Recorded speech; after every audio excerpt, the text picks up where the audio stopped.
Hello everyone and welcome to Timeless or Trash. I am your host this week, Ben. Joining me, as always, Dan, James, and Christian. And this week, guys, Christmas, it's back. It has returned. Who'd have thought? No one saw it coming. We're here again. But this week, we are going to be watching the glorious film, I hope, The Santa Claus. So I'm a huge fan of The Santa Claus. I am sort of a fan of the second one, but we'll get to that one down the line. I am Santa Claus. Boo! What about you guys, though? Have you guys seen The Santa Claus? Have you seen it before? You fans? I have seen this film.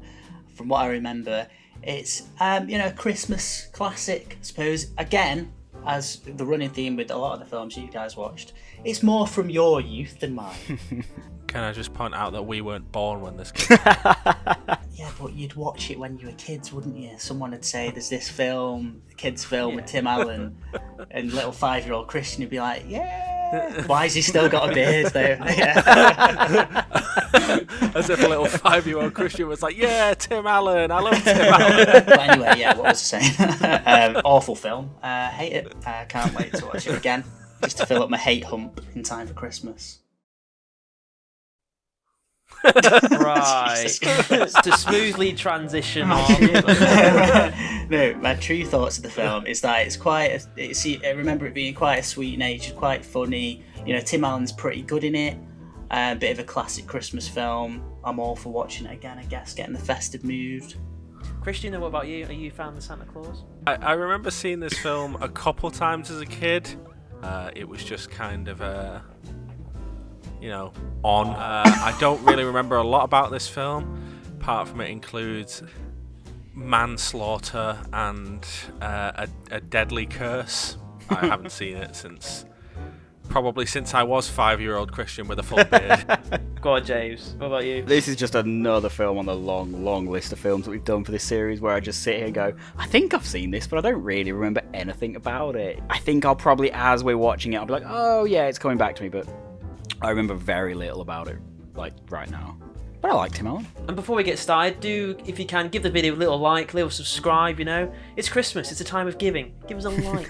And with that, shall we give The Santa Claus a watch? Let's go. Let's get into it. Let's go. Let's get it over and done with. Jesus. Christmassy explosion. Yeah, fucking yes, man. It's coming! Let's go! Okay, guys, so that was The Santa Claus. We finally watched it, our first Christmas film of the year. Oh, don't you feel so festive? Don't we just love watching the Christmas jolly films about divorce and kind of depression and Manslaughter, curses, and kidnapping. It's not nearly as, like, jolly and family fun as I remember it being. It's surprising how adult this film is for a kids' film. I don't know. Would kids enjoy this? Did I enjoy this? Yet again, the archetypal 90s film, family film of a father who's a failure, who's trying to prove himself to his child. We see it again. It's essentially, this film is Hook, because in Hook, Robin Williams becomes Peter Pan, and in The Santa Claus, Spoilers. Tim Allen becomes Santa Claus. This is probably a better film than Hook, though. How dare you? That's why it fascinates me so much, because that type of film appealed to the market then. It's kind of like the aspirational family, that we see in Home Alone. They've got the money, the lifestyle. They've got the divorce. They've got the stepdad, the family problems and all that. I hate him so much. Let's get straight in. Let's talk about Neil. Neil's a prick. He really is the villain of the film, isn't he? He is derailing this relationship between Scott and Laura, the mum, and is trying to get everyone to turn against him. Like, all the adults are really against him for no real reason. Like, what's wrong with their 5-year-old kid just wanting to believe in Santa? Gee, thanks for keeping his feet on the ground. Just because he's, sat in his room pretending to be Santa Claus in the middle of June or whatever. I think we all commented that it's not that strange for a kid to have imagination and pretend. Yeah. And yet the mum was like, this is really weird behaviour, we need to take him to a psychologist. Just let the kid be a kid. It's one of them things, like, everyone's concerned for the kid because he's got an imagination. And then Scott shows up at work one day and everyone's concerned for him because he's put on a couple pounds. We've all put on weight over this year. Just because he's ordering a couple extra desserts, it's not... They're all like, oh, he's a completely different person. We might need to, remove him from his position at the company. Like, they ain't paying for that lunch. That's a corporate lunch. That's Exactly. business lunch. So you might as well be like, well, I'll have an extra slice, or I'll have a bit more. Also, the idea that was being pitched at that lunch was objectively a terrible idea. It was an awful idea. It was Santa in a tank. Obviously, that's not a great idea, is it? So Great it was totally idea. spot on. I'm telling you now, it'll be the next John Lewis advert. Maybe a couple hours in the tank will change your mind. I've forgotten how even at the beginning, he is, other than everybody else, he is a bit more like telling Charlie that Santa is real. He believes in Santa. Yeah. It's to show that he is the outlier. He does stand out, and he is... Still a terrible parent. He took his kid to Denny's. It was great. With all the other divorced dads. The great line delivery from Charlie talking about the milk. All chocolate milk, please. We're out. Plain milk's fine. The ultimate cherry on top of his disappointing Christmas Eve. I'll be honest, I don't really like child actors. I think until recently they've been like really bad. Are you an angel? What? This kid's great. Like, Charlie's really good in this. Yeah, he's solid. Yeah, yeah. It's a shame that the rest of the child actors are terrible. Yeah, the elves are a bit so-so. Like the fucking British one. I feel like he was like the son of like the executive producer or something. Hello, Santa. There's this whole like underlying element of the whole film. I think that he's kind of been destined to become Santa. Like, almost as if the elves all kind of know that he's coming, they all kind of expecting it, and it's kind of like the world around is ready for him to become Santa. I almost wonder if, like, the previous Santa was almost aware of this, and so to set up the chain of events, he deliberately didn't give the wife the board game, deliberately didn't give Neil the weenie whistle to set them all up of this chain of events, because they've got some sort of like time travel So what access. you're saying is, Ben, in this universe there is no free will and everything is predetermined. And Santa knew he was going to die on that roof. Maybe Santa did know he was going to die, because he gave one of the best pratfalls I've ever seen. What's that? Whoa! And then Charlie was just like, yeah, come on, Dad, put the dead guy's clothes on. Like, Charlie was weirdly okay with this dead man in the snow. Kid's a psychopath. Maybe they should be sending him to a shrink. Well, he was willing to murder his father at the very end. I think I'm going to go into the family business.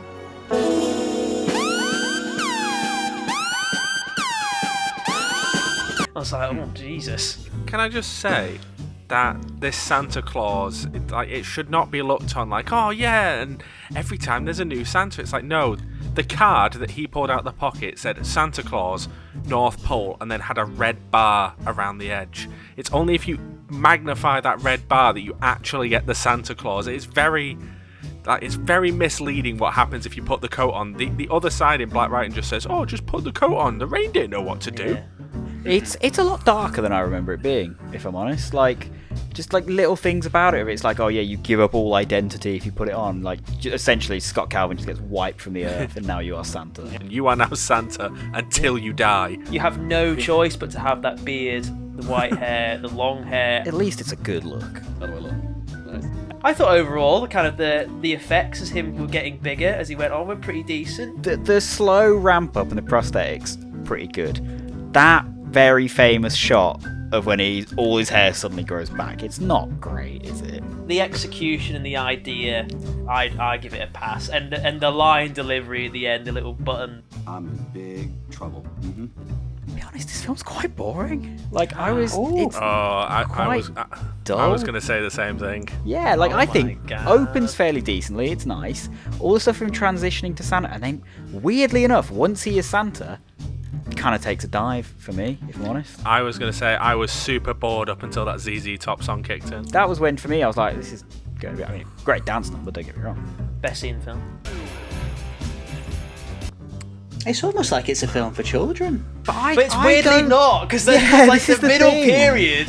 I don't know how interesting that is for kids of him slowly descending and going through losing his child. That's for the parents, though. That's like all the custody battle, a lot of the humour, like with it being Tim Allen, and just like it's not as like fun and jolly for a lot of it. Like either make a fun family kids film where it's silly and it's daft and you've got all of that stuff, or make almost a horror film about an actual curse of you get trapped to Santa and how it's not fun and it takes over your life. Don't do this sort of weird middle ground. I don't know, man. Can we take a direct flight back to reality? One thing we can just set straight though, they definitely wrote the title first. Yeah? Yeah. Like someone came up with The Santa Claus and then wrote backwards. Yes. And Yeah. it had a great title card as well. It caught me completely off guard. Yeah, it did. What a fucking boring title. Oh, there we go. Oh, there we go. You just got put in your place. They were in some sort of business meeting and somebody thought Santa Claus was spelt with an E. Yeah, it was a typo, and then it went, we could do something with that. Or somebody had that pitch, then beside that they had the pitch where a man slowly turns into George Lucas throughout the whole year. And they went, Yeah. I know which one I'd rather watch. He was channeling George Lucas, just circa Phantom Menace. And so what happens in the end is they all join forces and everything, and the Goongas battle the droids in this huge kind of War and Peace battle. there are certain scenes in this film that are genuinely like really quite heartwarming. Yeah. When he becomes Santa, he's really, really good as Santa. I said during the reaction, like I love the music of it. And like when he finally accepts, when he believes, when he grabs the globe and he finally believes, that's really sweet. And when Laura finally realizes that he is Santa Claus, I think it's really, really sweet. I think nice it's really, bits to it. it's really, really good. You really are Santa Claus. I just think I want it bigger, like again, and maybe this is an expectation for me, but when it's Tim Allen, I want more wackiness and like silly and bigger. I would just like to say though that for all Tim Allen is in this film, he doesn't even tell the best joke of the film, which is the completely super dark left-wing moment in the classroom. So remember, kids, there is nothing more painful than third-degree burns. Oh Jesus! That was so out of left wing compared to the rest of the film. I love the little touches of like when he's a quarter Santa, all the kids, they know. The kids know. They just believe and they know he is Santa Claus, and so they start going up to him, asking him, And that game of football was a shambles. It was, yeah. No tactics on There was no marking, there was no one getting into space. Shoddy. yeah, looked like a United game. Yeah, I'm not even going to defend. Right. Neither were United. Absolute mayhem. Yeah, the elves really weren't arsed that Santa was dead. I want to know how many Santas have there been. Like, is Tim Allen literally the second ever one? You had that great theory, Christian, about the code. What's the meaning of those numbers in that Yeah, code? That maybe he's like the What was the 100,000 code? Santa. It was 1239, and it's like has there only been 5 Santas, and the first code was 1234, and they just kept adding a 1 to the end? Yeah. Or was the first code 0001, and we're actually on the 1239th Santa? And apparently the significance of the code is Disney was founded in, when is it? 1923. So a lot of the times in their films, they like to just use those digits. So you've got 1239 here. In Monsters Inc., you have 2319. They just use those digits and scramble them up if they need a random number. 2319! There's that idea though, isn't it? Like, if Santa is real, right? So what do all the adults think when a canoe is in their lounge or a kayak? That's that great effect though when he pulls it out of the bag. It's good. Yeah, It does look That was is a good great effect. That was a great bit. I really liked the scenes with the little girl as well, when he's like having a go at her at first, and he says like he's lactose intolerant, and then the year later she says, "You said you were lactose intolerant." And nice like, setup and payoff. yeah, I thought that was really nice. When did you guys stop believing in Santa? What? I kind of not sure why I was shown this as a child. When you kind of look back on it, like I think because it is whimsical in the end, and the belief of Santa and kind of the fun of Christmas, the belief in Christmas, things like that, and all the elves and father-son relationship's really nice, and I think there's some generally really nice scenes in it, and I really like the music in it, and the ZZ Top bit is one of the best things ever.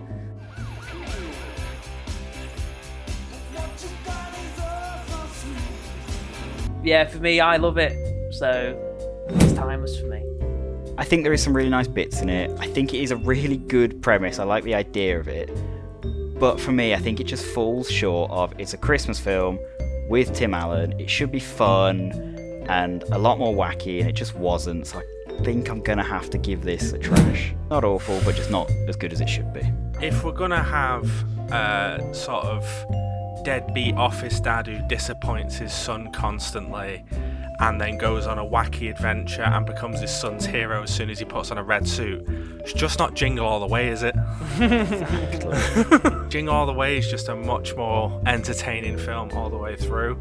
And while this, like, I really enjoyed the like end bit of this film, and that did make me feel Christmassy, like the lead up was just very long and dragged out, and while it did have its nice moments, I was just like, alright, when's he becoming Santa? I'm getting bored. So for that, I think I'm just gonna have to drop a trash. Oh my god. Dan, what about you? Well, I don't think this was like a terrible film by any means. One thing I will say though is that I think there's a difference between like a timeless film and a timeless Christmas film. So it's almost like you're judging it by slightly different standards. Because like, it's not like, you know, the most incredible acted, plotted, paced kind of thing, but I'm not really looking for that in a Christmas film. I'm just looking for a few chuckles, you know, a bit of a laugh, and something that you can almost kind of half watch and just go back to year after year kind of thing. And in that respect, I think it ticks those boxes. So I have to say it's timeless. Christmas timeless for sure. It's lovely that Dan being older, the film was like obviously warmed his heart. Your heart grew 2 sizes tonight, didn't it? There's 3 sizes. God. Bollocks. Your heart grew 3 sizes tonight, didn't it? So there we have it, guys. We have another film that we are undecided on. We are sorry. Wait a minute. How did this happen? We're smarter than this. But do let us know below if you think this film is timeless or think it's trash. We are genuinely interested to find out. So even though, guys, we've ended up with another undecided video, let's hope that next episode's video will be hopefully timeless or trash, the premise of the show. We'll find out next episode with this little clip. We are going to die. And yeah, please guys, do remember to give us a like, give us a little subscribe if you'd like, you know, comment down below. Did you enjoy the Santa Claus? Do you want us to do the Santa Claus 2? Any other Christmas classics? Probably next year. And with that one, we will see you next episode. Goodbye. Bye. Bye. Merry Christmas to all, and to all a good night. When I wake up, I'm getting a CAT scan.